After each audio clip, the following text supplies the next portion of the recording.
Welcome to On Trauma and Power. I'm your host, Jenn Turner, co-founder and director of the Center for Trauma and Embodiment. I'm so glad you're here with us. Each episode, I sit down with powerful leaders, educators, and survivors from around the world. Join me for these empowering conversations rooted in whole person, embodied experiences where trauma meets power and healing takes shape. Let's dive in.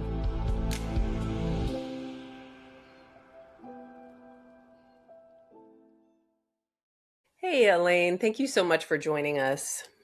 Well, thank you, Jen, for having me. I'm so excited to be here. I'm really excited to have this conversation, to share your work with our community, and just to get a chance to vibe with you more. I feel like when we've talked, there was so much in common and that we shared. I know. It was so nice, I have to say. Yeah, agreed. Okay, so just to kind of set the stage a little bit, I'll share a bit about your work and then hand it over to you to guide us through some movement. So Elaine Miller-Karas, LCSW, is a trauma therapist, author, international lecturer, and social entrepreneur. She is the founder and executive director emerita of the Trauma Resource Institute, TRI, and the key developer of Community Resiliency Model, CRM, and Trauma Resiliency Model, TRM, biologically based approaches to trauma healing used worldwide. She is a contributor to Psychology Today, the host of Resiliency Within on Voice America, and a consultant in trauma and resilience-informed care to international organizations. She's also the founding member of the International Transformational Resilience Coalition, advancing trauma-informed responses to climate change and global adversity. The second edition of her book, Building Resiliency to Trauma, the Community and Trauma Resilience Models in 2023, was published by Routledge. Committed to global equity, Elaine has launched community-based healing projects to support populations during and after natural and human-made disasters. She fosters culturally responsive trauma recovery and capacity-building initiatives, empowering local leaders to develop sustainable grassroots solutions. I mean, just immense work, Elaine. I'm so excited. It's been quite a journey, I have to say, Jen, in terms of all the amazing people I've met around the world. And I think right now, especially, it's really important that we remember our common humanity and how we're all connected as really one human race across many countries and many cultures. Yeah.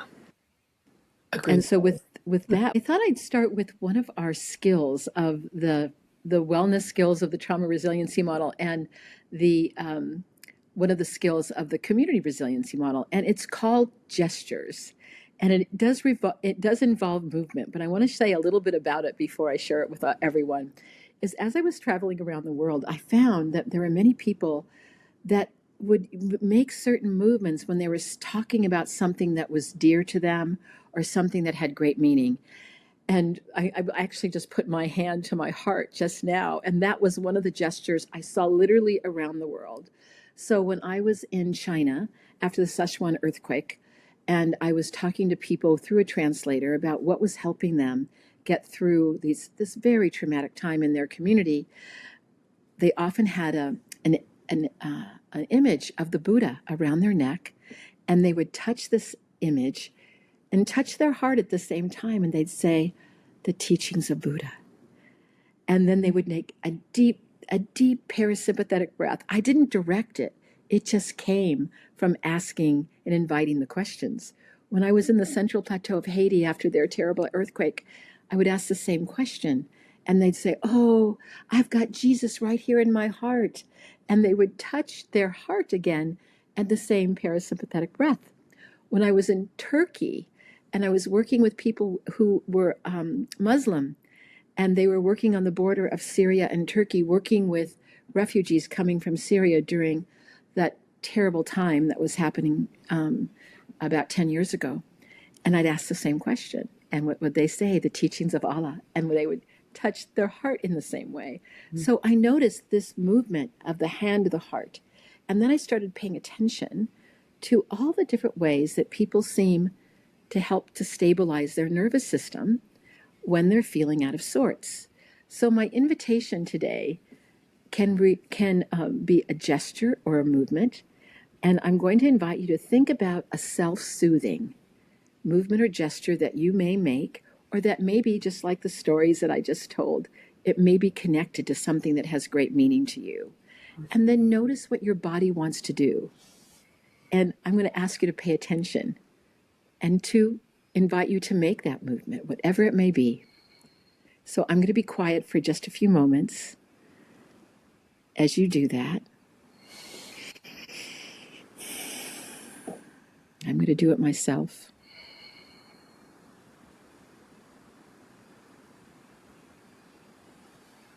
And then I'm going to invite you to notice, what might happen on the inside. Like I noticed for myself, I took a deeper breath. My muscles relaxed. Oh, and I just made a very nice yawn. And the yawn is a release of the autonomic nervous system. It's one of the ways our nervous system balances itself. So just take a moment to notice.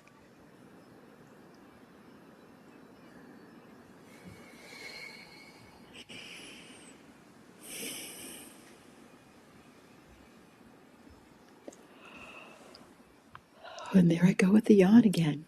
Such a nice way. The yawns, they've done lots of research on yawning, and yawning actually reoxygenates our brain.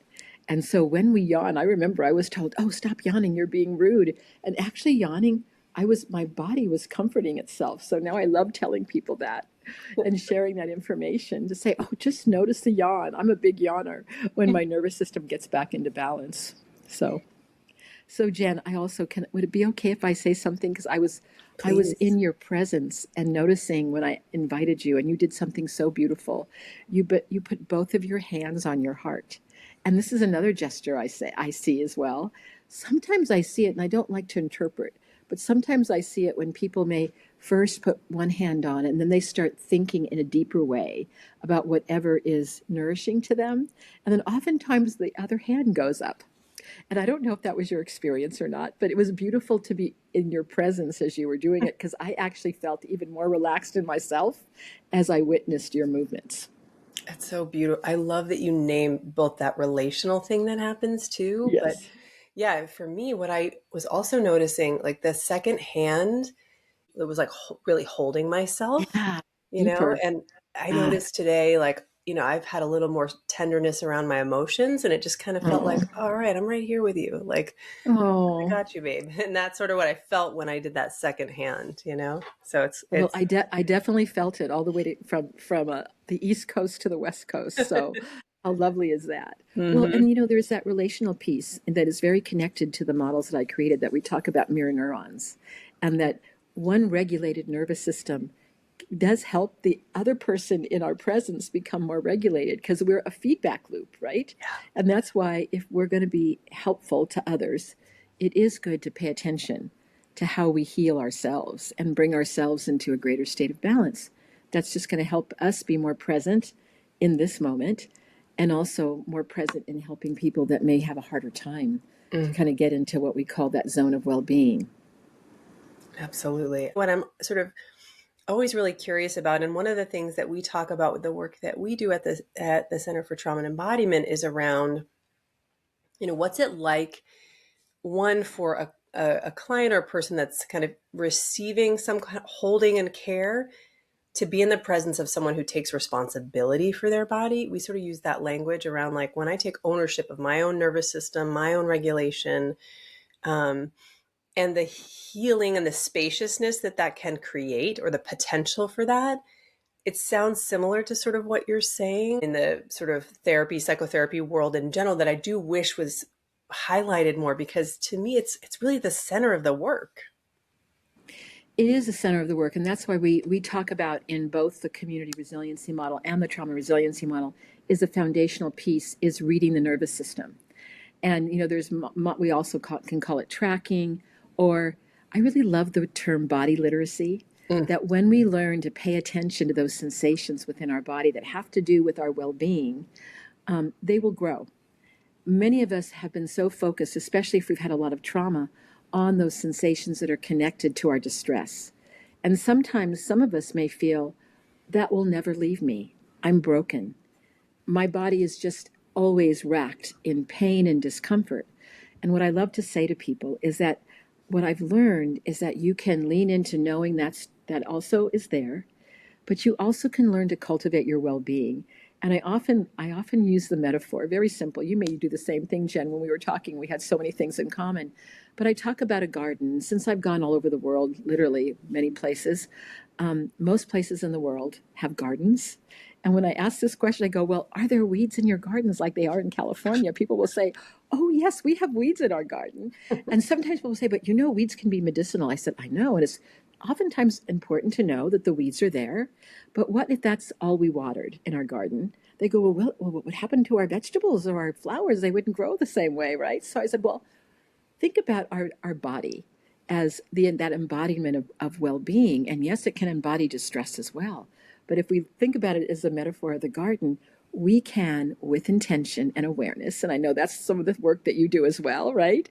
We can pay attention to those sensations of well-being, and we are designed for it to grow. But means that we'd have to pay and cultivate and pay attention to it for it to grow. It doesn't just happen automatically, right? But we can, and it does. And I love. I was thinking today. I was doing a workshop this morning, and we had a number of people from some shelters for the unhoused in Los Angeles that were there, and I was telling them the story of working in Atlanta, and I had the great privilege of my colleagues there taking me to a, a place for unhoused youth. It's called the Covenant House. And many of the young people that are transitioned after foster care, they don't have a place to live. And so Covenant House provides that place to live. And when they are taught these embodiment skills and a little bit about the science of the mind-body connection and how we can cultivate the well-being, they have told me the most beautiful stories, like young people saying, you mean I'm not broken? No, you're not broken. You've had a very natural response to a traumatic or experience or a series of them, but it doesn't mean that you're broken. It means that your body reacted biologically to protect you. And sometimes that protection becomes too much because you don't always want to be on alarm and worried about everyone around you hurting you. So how do you change that? And we know that part of the way to do that is by that embodied well-being that you're talking about, because when you have that, and this is so exciting, I get so excited, Jen, I mean, you're going to probably have to get me to stop, right? Is that embodied well-being is so important. And we have a researcher from Rwanda. His name is Dr. Sam Habimana. I met Sam in 2016 in Tanzania. I was doing a workshop there, and he and his colleagues, they had just graduated from the University of Kigali. Well, they became very interested and embraced the wellness skills that have to do with that foundational piece of reading the nervous system. So Sam, through, oh my gosh, through miracles really, and lots of people working together, he's in California right now, and he just finished his dissertation. He's now Dr. Sam Habimana. And so I went to his dissertation, and he did his dissertation on the wellness skills of TRIM and the skills of CRIM. And what he found, which is so connected to your question, is that when people learned the self-care of embodiment, and he had people that were survivors of the genocide and perpetrators of the genocide that happened over 25 years ago in Rwanda, they had statistically significant increases in compassion and forgiveness. Wow. Wow, exactly. So there is something to this embodied well-being that I know is so ensconced in your work and my work as well. Well, and to me, that's what's so beautiful about that. We've been having these conversations with colleagues around resilience in general, and like, what does that mean, and what is it like?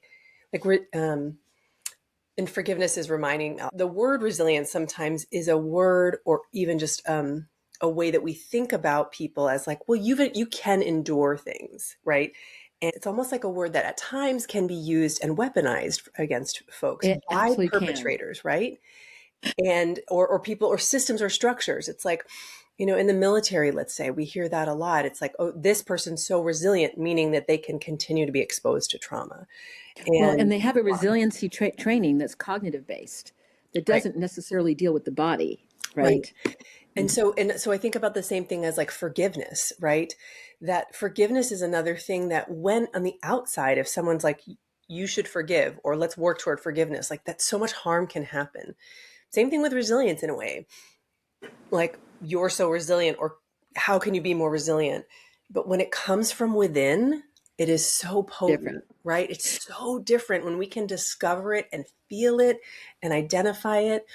And to me, that's what's so beautiful about the work that you do, is that the resilience isn't something that someone from the outside or a person that maybe is in a position of authority or a provider is saying, but it's that folks are actually discovering, it sounds like, within themselves. Yes, and I just love that you're talking about this. About, oh gosh, it was about 10 years ago. I was in Belfast, and we have a large community in Belfast, and it was my first training, and I was really excited. I was a little nervous, and this person comes up to me and they say, Elaine, we just want to let you know that here in Dublin we have a huge placard in their community that said, if anyone calls you resilient, run the other way, because it is the government telling you that you don't deserve to be listened to deeply, and that you don't deserve the very needed services that could possibly help your community, right? And so it is that weaponizing, like you said, of the word resilience. And I'm going, oh my gosh, and when I first, named the Trauma Resiliency Model, Community Resiliency Model many years ago, it was like 20 or more years ago, it wasn't so overused as I think it is now, Yep. because I think it is. And I've even thought about, should we change the name? But then I decided, no, it would be better to describe what I mean by resilience. And I'm so glad you brought that into the equation. So I'm going to tell you what my definition is. And in many of our Beautiful. trainings, we have a time where we say, well, what does that word mean to you? And for some people, it does mean, so I hate the word, I never want to use the word. And we'll say, well, you don't have to. But let me tell you, in terms of these models, how we describe it. And I've really thought a lot about this, I have to tell you. So first I'm of so all, excited we're talking yes, about it. first of Yeah. all, the first thing I say, it's acknowledging suffering. It's acknowledging in a deep listen to the suffering, present and historical, right? And that could have happened across generations. But it also is not only acknowledging that, but also leaning into the other, which is, what have been the strengths of your community? Mm. How is your community managed with all the suffering that it's endured to keep going, to nurture your children? And that story, I love to hear both, but that story is also about their well-being. And I actually like the word well-being almost better than resilience now. But Mm. we use it interchangeably, but that's not the end of it. The end of the story is not only leaning into the suffering, but leaning also into the well-being. But it's also learning skills, whether it's yoga skills, whether it's the skills of crim and trim. So if you learn skills, right, that you're learning how to cultivate your well-being, and these are just two things. There's many things that cultivate our well-being. It could be Tai Chi, it could be movement, dance, music. But what happens then is when we have what you just mentioned, which I totally agree with, and I love the way you said it, embodied well-being. Mm. Then I ask a question. Well, is this something you want to forgive or not? There are some acts I believe that are unforgivable, Yeah. personally. But that's for me to decide, not for me to prescribe to someone else. Yes. And I've had people tell me they forgive things that I don't know if I could forgive. Mm. But again, it's not mine to name. But going along with that embodied well-being, what happens, and I had a neuroscientist explain to me once, saying, well, Elaine, what we believe is when there's more blood flow going to the prefrontal cortex, that it does, that openness that you're talking about, that expansion happens. And when we have that felt sense of that embodied sense of compassion, we're more solution focused as human beings. Mm. We can look at our neighbor who may have harmed us. And this is what I've seen. I think this is what happened in Rwanda. I've also seen it in other countries where they say, I can look at my neighbor that was responsible for the death of some of my friends and colleagues. But if I don't look at them with a compassionate heart, how are we ever going to rebuild our community and our country again? Yeah. And now that's for them to ask that question and the answer. It's not for me to answer. But when people who live in that community decide that is their answer, it is embodied well-being that leads to solution-focused thinking and more self-compassion, which is what we've started this conversation with. When you can have self-compassion and give yourself grace as a therapist and be in that state, then when you're with a client who may be very dysregulated, Yeah. who feel that they're broken, then they're getting something from you in that nurturance that is a different felt sense, that isn't about thinking and isn't about feeling. It's about one body to another body. And that has been some of the profound learning that I've had in the last 20 years. There's so much in there that is, it's so rich.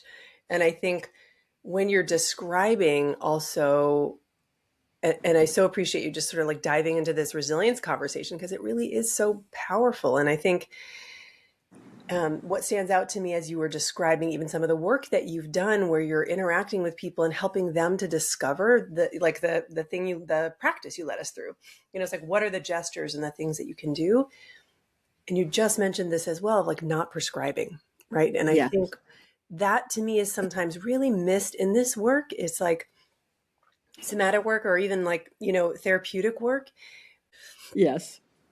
So there's this thing that I think a lot about that I like to call benevolent coercion, where we as providers, as therapists, will lovingly coerce clients into doing what we think is best for them. And now sometimes that comes from care. Sometimes that comes from our own discomfort of witnessing their suffering, all human things. And there's something I think really beautiful. We can facilitate that exploration within the person so that we're not prescribing based on our own knowing or our own experience or even research, where it can really be individualized. Then it's really their own. It's a person's own because they've discovered it. They've claimed it. And that's so empowering. Many, many years ago, probably 30 years ago, oh my gosh, it's probably longer than that, but I saw a psychotherapist. She's since passed. Her name was Insu Kimberg, and she created solution-focused psychotherapy along with her husband and others. And I remember going and listening to her at a conference, and she said, I think we have to start really leaning into that our clients know more about the solutions to their problems than we do. And if we ask questions in an invitational way, Yes. they will be so amazed that they actually do have the answers, and we hold a space for that. Now, she didn't have the kind of embodied practice that you and I are talking about, but I think that was such a beacon of light for me. And I never was the same again after that 1 hour presentation. And so basically within both models, I say, and who's the hardest to teach, to share these skills with? Are very seasoned psychotherapists, because they're very used to prescribing. And not to say that I haven't done that myself, but because I think I've learned not to do that. But I say we don't prescribe, we invite. So I might say to someone, as I see a shift in their nervous system, and I see them going from a state of distress, let's say tight muscles, with their body being sometimes like this, right? Like having a gesture like that. And I ask them, I go, well, what helps you? What has helped you through hard times in your life get through? And they might say, oh, my grandmother, or my faith, or whatever they might say. And you could all of a sudden see this beautiful embodiment of their well-being. And then as we might do other work, I'm simplifying something that could take longer. I'll say, well, from this space, from this embodied state, are there any thoughts or feelings or meanings about this problem that you brought into the office today? Or why you came to see me in the first place? And literally, invariably from that space, people will say the most sacred, amazing things about the solution to their issue. And then as they tell me, oh no, I think now, they might say, I think I can forgive him. I will never let him in my life again, but I can forgive him. I know now that he had a very harsh childhood that is explanatory, but doesn't excuse. And then I'll say, well, as you say that out loud, what do you notice in your body? And usually it will be more relief and release. And then there actually may be more wisdom that comes through. And say, but the most important thing, and I can't tell you how many times this has happened, they'll say, but I know how to protect myself now, and that will never happen to me again. And I'll say, well, as you say that, that will never happen to me again. What do you notice happening in your body? And is there any movement that your body wants to make? I mean, really sacred moments. But it's Wow. exactly what you're saying. It's the invitation and the phraseology of those questions. Because I have to say, as having been trained many, many years ago in all those top-down therapies, and I'm Yeah. not saying to discount that they're not also helpful to people in terms of psychodynamic or other kinds of models. But when you decide to be invitational, I think it just enhances even those models that are more top down. Because what you said is true, is that when it's embodied, because we've said things, oh no, I know it wasn't my fault. I was just a little girl. It's like blah, blah, blah. But when you Right. say, oh no, it isn't my fault. It was not, I was just a little girl. That's different. Yes. There's a difference of when it's just thinking and when it's thinking with embodiment. That's right. That's right. So, so powerful. And I think, a lot of us learn how to tell the story of what's happened, um, because the world asks us to, or the mental health system asks us to. And when we can come at it from that different embodied feeling state and felt sense, how radically different. Well, and now you're going to get me really passionate because I think that we're trained in a way. I mean, think about all the things you watch on television or in a movie about, and what I learned, they said, well, when people tell you their experiences, um, they will feel better, and that's part of the healing.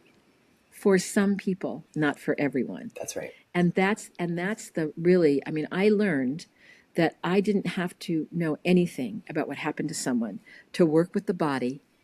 They know what happened to them, and for whatever reason, the invitation is that they didn't have to say anything out loud. It wasn't because they were avoiding talking about because they have already told it 3 million times, and they know that when they talk out loud about it, they might have to go to bed for a week because it so dysregulates the nervous Yes. system. Yes. And so when I could say to them, and this is how I started, you can tell me as little or as much as you want about what happened to you or what brought you into the office. And if you'd like to tell me everything, would it be okay if I ask you this question first? And it may be if they're coming to me, depending on what it is, let's say it's a sexual assault. I get, can you tell me when you knew you got away? When you knew you were, and I don't use the word safe anymore. I use safer. Yep. I Yep. said, when you were safer. And that moment usually is an existential a moment of aliveness and vitality. Oh, I remember I got away and I got to my grandmother's house, and I remember going in and locking the door, and my grandmother just held me, and I knew then I was in a place where he couldn't get me. I Mm-hmm. said, well, just remember that moment of being safe with your grandma. That's sometimes all I'll do for the first session, because that moment, that existential moment of survival, is so powerful for Yeah. people. Yeah. And then I might say, depending on the person, right, I'd say, well, do you want to go back and tell me more about what happened? And what's so interesting to me is oftentimes it goes, well, I don't know if it's as important for me to tell you, but I want to tell you what I'm suffering with now. And maybe we'll start. So it changes the conversation. And I think what I always love to say to people, when we ask someone to tell us something chronological, right, with our cognitive processes, the body doesn't know it's over Yep. because we have a different memory system, implicit memory, right? Yep. Implicit memory has no time and space. So if you say, I was at the park, and then all of a sudden this man, and all of a sudden your body's getting more and more activated because it's just as if it's happening in the That's right. present moment. So if we go to the end of the story of survival, or when you knew something was over and then you come back, it changes it in the body because the Mm. body already knows it's over in this present moment. That is life altering for people. That is so potent. I think what you name in there too, I mean, for sure, invitational language resonates so much with me. And what's beneath invitation is what you describe in that workshop, that like when we can let go of that, we don't know actually, and we can remain in the seat of curiosity and wondering, it completely changes the relationship and the process and the ability for um, clients to begin to discover or like reconnect to their inner knowing. And that's empowering of itself. One of my staff persons was saying today in the training we were doing, she said, when I first took this training and I learned She was actually working in a rape crisis center, and we were doing a workshop, and she was a student therapist, and she said, I never ever experienced the well-being in my body sober. And she said it was the first time, and she goes, it was so novel that I didn't even know if that was a normal thing that people felt. Yeah. And that moment changed her life. Yeah. And so, I mean, she's now one of our faculty, if that, and she's like an amazing teacher. And she feels that that moment of awareness, like you're talking about, was so empowering to her. And there was the invitation, because I also want to say, as people are listening to this, for some people, leaning into their body awareness is really difficult. And it can take a little bit of time to be able to learn that there are safer spaces inside, because there's been so much trauma that's happened to the body.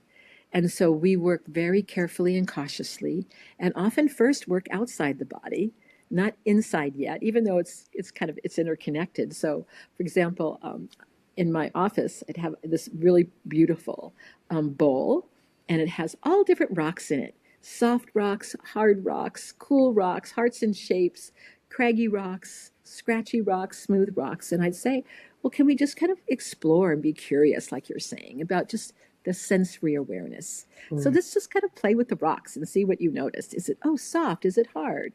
And then I can just ask for sensory descriptors, and then go, well, is there one that you like more than the other? Because then you're going into interoceptive awareness, which is what is happening on the inside. Oh, I like this smooth rock. Well, what's telling you that you like the smooth rock? Oh, well, I just noticed my muscles relax, right? So it's kind of like starting out to come in. But that sometimes is a safer way for learning about how to become more aware of your body. Because again, if it's invitational, I had a woman that came to see me because I did this kind of work. And when I first started introducing it, she goes, oh, I don't like it, Elaine. It's too intrusive. You're asking me what I'm noticing inside my body. And, guess what? She had a very intrusive dad that used to, was really overly involved in her life and overly intrusive. So me just even asking questions like that was too much. So it had to be a time of developing a relationship. And I think she actually decided, I don't know if I really want to do this kind of work. And I think she left for a while. But then about a year later, she called me. She said, I saw my friend that referred me to you. She's so much better. I decided maybe I'm ready to try again. And when we went again, oh my gosh, she was amazing. So I don't like to use the word resistant. Oh, that client's resistant. I say they're not ready, and they may never be ready to work in this way. But to me, that's such a different paradigm. It's also not patriarchal.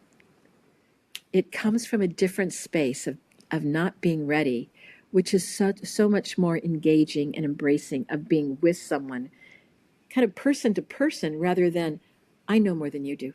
That's right. So this is what you need to do. And if you don't do what I say, well, if you don't want to learn about the body, well, then, you're just, you're never going to get better. I mean, people have said that to people, which is horrible. Yes. And I just say, no. You're going to know when it's ready, and if you're ever ready to do this sort of thing. And if you're not, it's okay. There's other ways of being present in the world. I resonate so much with, I remember early discussion groups that we had way back when we were developing the trauma sensitive yoga with really seasoned, experienced practitioners and researchers. And I remember this line of conversation, wouldn't it be amazing if all complex trauma survivors could do happy baby, right? Which is, for those who don't know, it's like your hips are open, you're on your back. It's incredibly vulnerable. And we reference that now because we're like, who cares actually? Who cares if you can do happy baby? It's not going to set you free. It's not going to heal you necessarily. It could for someone, but also you get to choose that that's not something that is available to your body ever. And that to me is trauma recovery. Not, look, I can do happy baby and my hips are open and on my back and I'm not having a flashback or whatever. It's that's not the paradigm. The paradigm is, I'm getting these messages from my body that this isn't right. This doesn't feel good. This isn't safe. And to pay attention to those, and I get to pay attention. Absolutely. And turn away from it, right? Yes. I don't have to face it. I don't have to expose myself to it. And also, I think when you do the paradigm shift, you can say, oh my gosh, that's your body protecting you. And it had to protect you. It has to protect you now because of what happened to you. Oh my gosh, thank God that you can do that. that Yeah. you have that protective mechanism to know, no, I don't want to do that. I love how your work also centers around interoception. And to me, that's another thing that I like to think so much about. And I'm curious and interested in the ways that um, interoception is such a powerful tool. And if we don't have access to it, or if that interoceptive network is dysregulated, it can be really hard to make choices in our lives that are like, do I want more of that or less of that?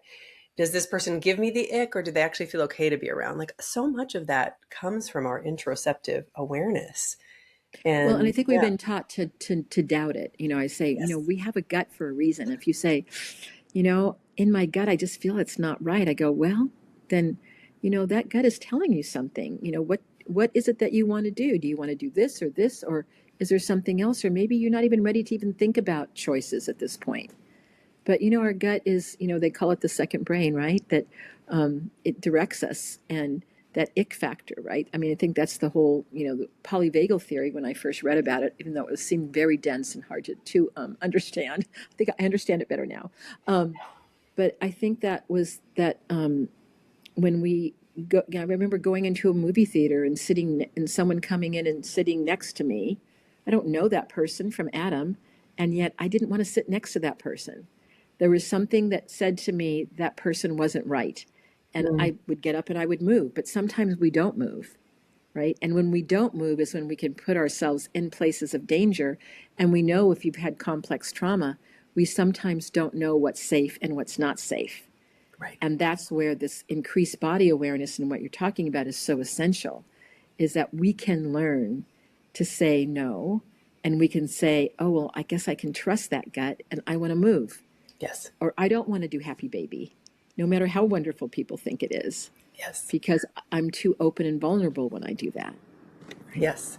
And too, I think so much of the ways that when we grow up in environments where, or are essentially trapped in environments where trauma is happening, it actually behooves us, it supports us to disconnect from our gut. Because if our gut is saying, this isn't safe, but we don't have choice or agency when we're a child, the power of beginning to build, sometimes for the first time, a relationship of like listening back into that sensation, not dissociating or sort of like, detaching from it. That's Now I'm going to give you another philosophy that I have. Sometimes I've had very lively conversations, I'll say, with people because, for example, there's one term that's broadly used in psychology that's called fawning. And fawning, they call it a maladaptive response, and it's overattending. And yeah, I have a very strong aversion to that. Now, I'm sure the gentleman who coined the term, but as a woman, when I hear the word fawning, fawning is a pejorative term. mm, It means women who are like fawning. This is the way how I look at it. They're fawning all over someone in this kind of creepy way. mm, And so to actually say that fawning is part of the survival responses, I think that is not a way that I like to explain them. Because when I think about the survival responses, fight, flight, or freeze, three that we most commonly talk about, they are they are adaptive biological responses to an immediate threat. Well, and fawning in the way that it's described as being maladaptive, I say tending and befriending. great, And that is another great. survival strategy, tending and befriending. Dr. Shelley Yep. Taylor from UCLA, described it as, and it has there is a gender difference. I haven't seen any of the if she's done any research on people that identify as non-binary, but in her initial research, she said that women tend and befriend more than men, although some men will. And it's when there's a threat that tending and befriending can number one help to protect the social group and also help to protect offspring. And traditionally, over the ages, what was women's responsibility? To Yes. protect the offspring and the social group. So we were working very heavily with the Rape Crisis Center here in Los Angeles. And so some of the therapists would come and just tell me, and they said, it's really helpful to learn about this because many times a person who survived a rape, a sexual assault, tended and befriended Mm. the rapist. So the person wants to rape them. They say, "Well, can I give you dinner?" And even going into Yes. having sex with that person Yes. that is not consensual, but was about tending in order to not be killed. Yes. Do you see that paradigm? How, and so is that a maladaptive response? I would say no. It's an adaptive response to threat that has happened more to women than men, although it can happen to men, as we know, and I'm sure it happens to non-binary people as well. But phrasing it differently to me is the same as the invitation, I because love I that. would never say that tending and befriending is maladaptive. And in the definition that he has of fawning, he says it's a maladaptive response. So if I learned to tend and befriend a perpetrator when I was 10, and I take that into my adult life, let's say I'm a social worker. Mm. I become a social worker because I'm really good at helping people. Is it maladaptive to help people? I don't think so. Now, can we all get burnt out and help too much? Yes. Is that something that can cause suffering? But if we pay attention to our nervous system, I now know when I'm kind of tipping and I need to Mm. take better self-care. But it doesn't necessarily come from my thinking brain. It comes from my body going, "Oh, I'm depleted. I need to pour some good juice back in and cultivate that garden a little bit because I've been spending too much time in the weeds." Mm. If that makes sense. I wrote an article in Psychology Today. If you put my name in Psychology Today and put Elaine Miller-Karas, Tending and Befriending, it will come to my art. It's about a 3-minute read. It's on their Great. blog. And Great. I talk about why I'm very passionate about tending and befriending rather than fawning. That's beautiful. I've actually used the language of fawning, not in a maladaptive way, but I really appreciate you calling out the patriarchal nature, even the judgment that's around that word, because to me, it's an incredibly adaptive set of responses that happen. But knowing the context and history around that, I think Right. really, If you look at how fawning has been traditionally used yes, in patriarchal systems, yes, it hasn't been kind to women at yes. all. And to think that something is maladaptive, that is a survival response, I would have a very lively conversation.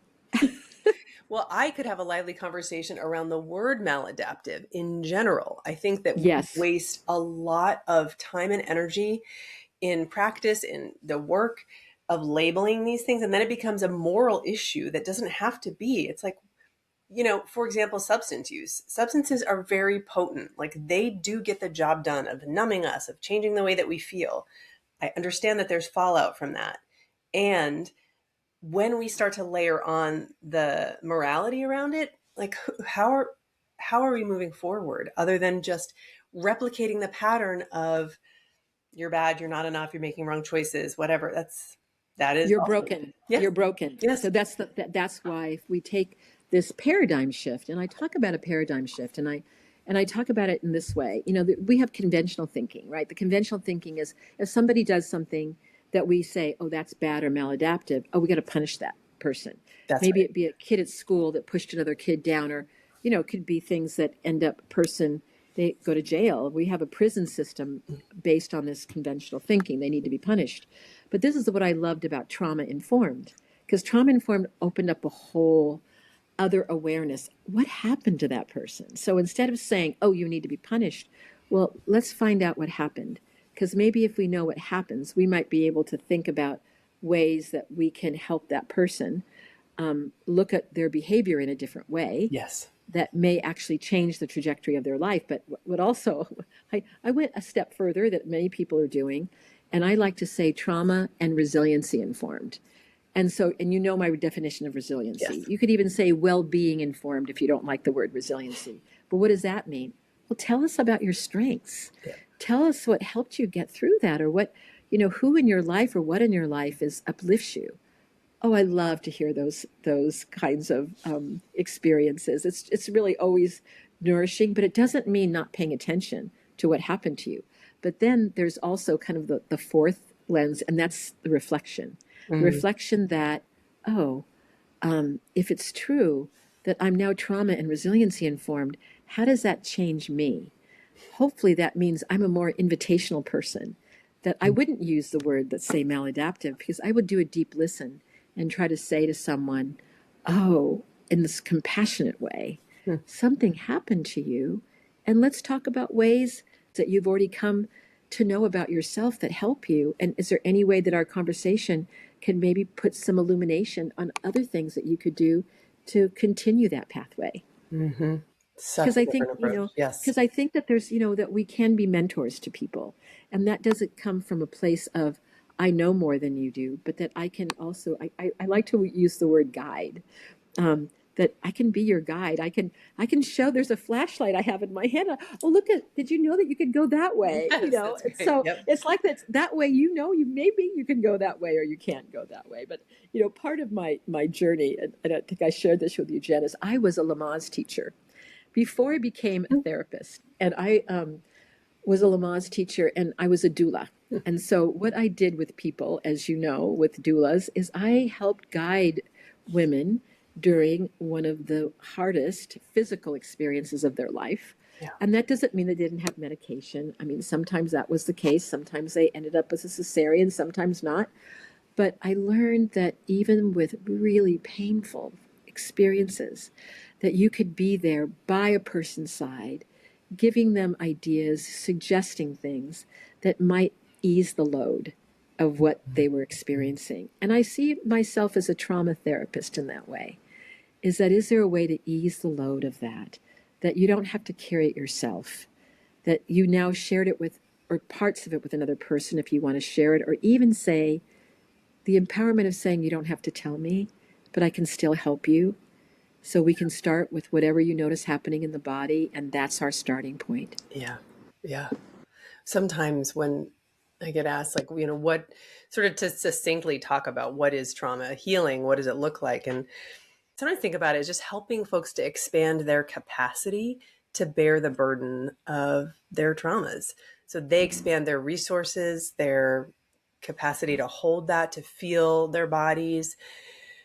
And I like the way that you describe it as well. And I love the flashlight. We It's can peer there. around this What corner it, or we cannot, because you also have choice yeah. there. Well, it's been there all the time. There was a lady that I was in the Philippines after a terrible typhoon that happened there. I was in a small village where many people had lost their lives, and this little lady comes up to us and says, "Thank you for reminding me what I already knew but had forgotten." Oh my gosh, I repeat that. It makes me tear up every time I say it, because isn't that what it Yes. is Yes. that we can help people do that they don't have to do it alone, or somehow we've maybe given the misnomer that we know more than other people know. Not to say that we don't know things, but that a person can't be guided into finding that pathway within themselves. Yeah. Yeah. How beautiful. I could talk to you for hours. I have so many more thoughts and questions. I want to honor your time. And I kind of wanted, given your breadth of experience, I wonder if you might either reflect on how you have seen sort of the field and the work of somatics change, and or where you'd like to see it go. Well, first of all, I'd like to say, being a woman in a world that has been quite made up of men, although there's been many other women as well, that it is a journey when you come across people that might be very respected in terms of their writings or whatever, when you find out that sometimes people don't walk their talk. Yes. That's been one of the hardest parts for me in terms of my journey. So that I had to learn that I have many people that I still respect their work, but I may not respect them. It's Yes. such a weird thing to say, but I've learned that to be true. So what I've known about the journey about somatic work, and this is what I would say, don't put anybody on a pedestal, including me or you, Jen, that we're fellow journey persons, that we're doing the best we can trying to guide people, but that doesn't mean that we have all the answers. And I can say for myself personally, and that doesn't mean that I haven't made mistakes, that I wouldn't do things differently in terms of this journey. I've learned a lot about working with the body and what not to do and what to do, but that doesn't mean that I know everything about it. And so, you said something earlier, and I was thinking about a quote that I heard long ago. He or she who knows not, knows not. But he or she who knows that they know not, knows. I always thought that was great, right? That's great. So Yes. isn't that great? So I would definitely, I know that I know not. So that's what I'll say. So I'd say the Mm, journey has been that I think we've come a long way, but I also think that some of the paradigms were created by men and were not invitational. And that's not true across the board. But I think if someone's telling you that you need to do this, and I one time saw a very, very famous person tell someone that they were supposed to say, I want you to say that you are glad that you survived and that other person didn't. I would never ask someone that absurd. question. Yes. I mean, this is a very famous person. And I thought, oh my gosh. And the person had a really strong reaction to not do that, which I would have very much honored. But I just learned at that moment Mm, that that person knows a lot, but they're not being invitational in the way that I, as a woman, would be invitational. yeah. And not to say that many men are invitational as well. I think that we're learning more and more as we go along about the integration of somatic work into many areas. And I think that I've learned this, and that is it's really great for therapists to learn how to be somatically oriented. But I also learned that there's so much suffering in the world. You know, remember, I've traveled to many places in the world. Yeah. I've traveled to places that have no therapists. I've traveled to countries that may have two psychiatrists for the entire country. Mm, And so what do you do in that respect? If you really are in really mindful of wanting to bring healing modalities that are somatically based into the world. So, you know, my paradigm was, oh, we can train natural leaders. We can train natural leaders because there's always natural leaders. They're already the go-to person in that community. And that's that many communities have beautiful, you know, if you think about cultural anthropology, they have cultural ways that they have dealt with trauma throughout their ages. Not all of them necessarily would you and I be in alignment with, but some of them we would absolutely be in yeah. alignment with because they do things in a way to honor the body and for that to heal. So I think we're learning more and more. I think we can learn by deeply listening to other cultures and how they've worked with the body. And I just also really believe that please be invitational. If you're a person out there that has a mentor that has told people this is what you should do, the shoulds, let's get it out of the language and ask the person what they would like to do. Yeah. I have added the word or not. Would you like to do this or not? Would you like to learn somatic based therapy or not?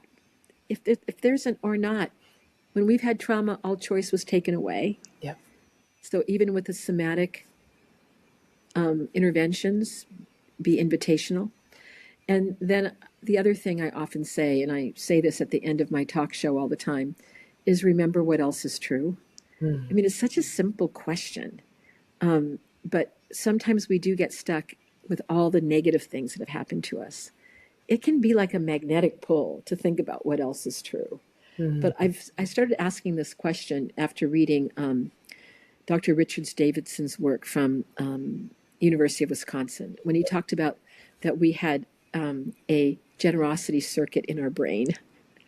And so I asked people to if they'd like to share with me, and I've done this a lot in Los Angeles because we've had these terrible fires, you know, and we've been working extensively in Altadena and the Palisades. In fact, I'm going to the Palisades tomorrow to do one of our projects. I asked people, are there moments of generosity that stand out to you that either were given, received, or witnessed during this horrible tragedy that we've lived through the last year?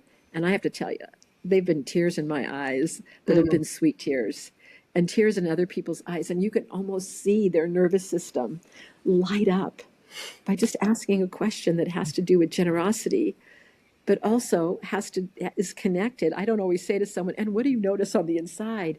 But I can see their nervous system start to relax. And I might even say, oh, I took a deep breath as you said that. And then they take a deep breath because we are interconnected, right? One nervous system to another. Mm. So natural leaders, and we can teach natural leaders how to share skills that are somatically based to others safely. I love that. When we're not diagnosing, when we're not asking the story, we're actually meeting someone in the present moment with their body. Like, Well, and Well, thank you so much, Elaine. It's been such a pleasure, and I can't wait to continue to talk with you. oh my gosh, I'm so excited too. Just going to do a little that I'm going to have you on my show on Can't wait. resiliency within. So we're going to continue this conversation. I hope we're Yes. going to continue it on and on and on. Jen, it's so great to be here, and it's been lovely to meet you. Yeah. Thank you so much. Just gonna. Thank you. Thank you. Where's my record button? Oh, there we go.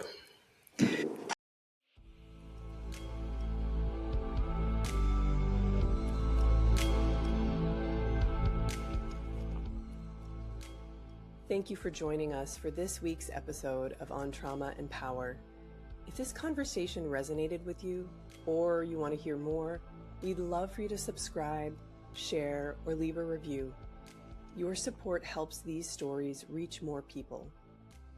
For more information about today's guest, visit healwithcfte.org/podcast. Follow us on Instagram at On Trauma and Power to stay connected and continue the conversation. To learn more about all that we have to offer here at the Center for Trauma and Embodiment, including training and education for mental health, movement practitioners, and community leaders interested in innovative body-based interventions, head to healwithcfte.org. Thank you for being a part of this exploration with me. Until next time, take care.